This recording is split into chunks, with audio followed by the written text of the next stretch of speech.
Hey guys, welcome back to another episode here on Gladiator Disc Golf. Today is a follow-up video to an older video that I made probably about a month or two ago called Putting for Beginners. And basically today we're looking at the second part to that video, okay? You've chosen your disc, you've chosen sort of your style of putting, what you feel most comfortable with.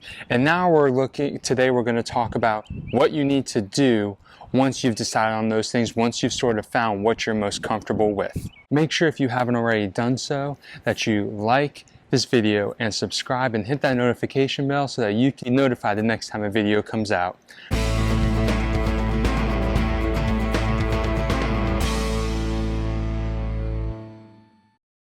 There's a saying in disc golf, drive for show, putt for dough. And you know, a lot of people say it to each other as a jab, as a joke, but there's a lot of truth in that saying. Drive for show, putt for dough. If you can throw it 300, 350, 400, 450 feet, but the guy that's throwing 100 feet less than you is still scoring the same as you, really is doing you no good to be able to throw that far.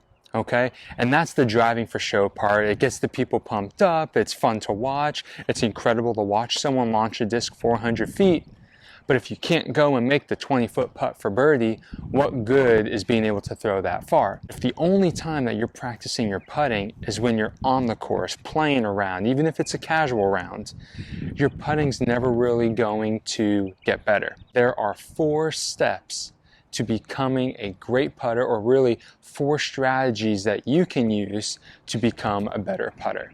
The first key, or the first strategy, is repetition, okay? And it's not just doing the same thing over and over. You have to make sure you're doing it right, but if you look here, I have 3 stations set up at different distances from the basket. And part of that repetition is practicing your stroke from the same distance. You want to practice from 10, 15, 20, 25, 30 consistently. And you don't just want to take one putt from each distance, but you want to build that repetition. Tied in with repetition is also the position that you're putting in. You know, from the first video, we talked about finding that comfortable position. And for me, that's more of a staggered putting stance. For others, it's more of a straddle stance.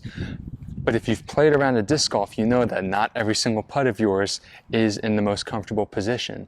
So if you can find ways to practice putting around obstacles, practice your weakest putts, if you really struggle to do staggered anhyzer putts, well, those are necessary a time or two on the course, and you don't want those 1 or 2 putts to be the difference between going under par or saving par really and getting a bogey.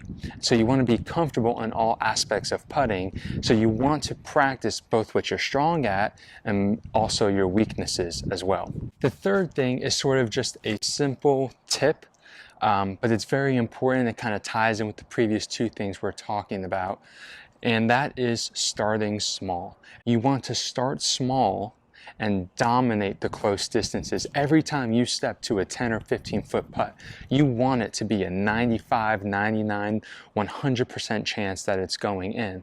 That way you have that confidence. And when you can dominate the 10, the 15, the 20 foot distances, that confidence is going to trickle into the 25 and the 30 and the 45 foot putting distances as well, especially from circle 2.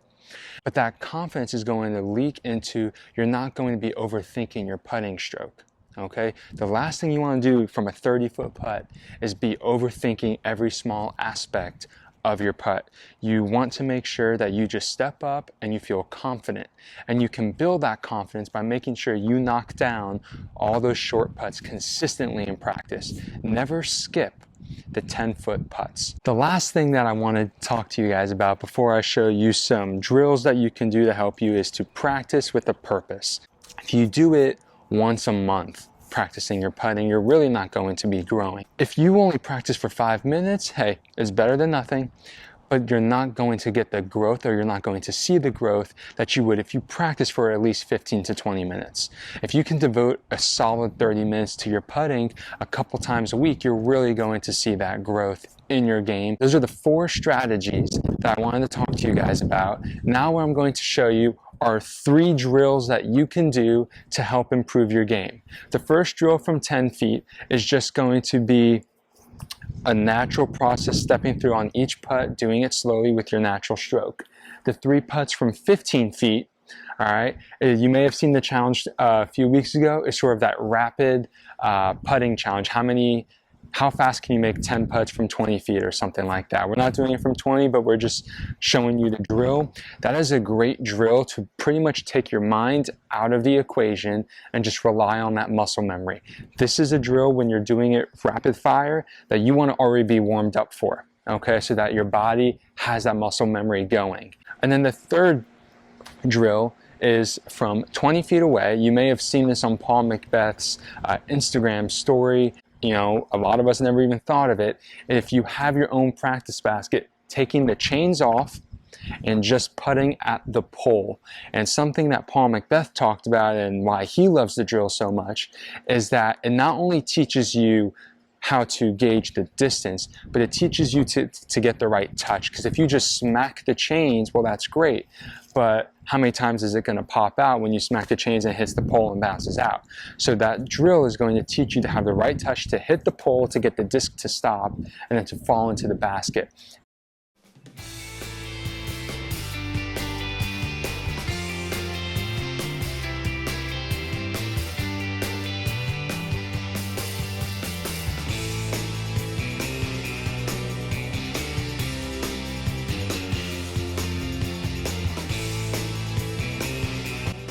Alrighty guys, so those were the 3 drills. I hope they helped you. Just want to show you a little tidbit from each one.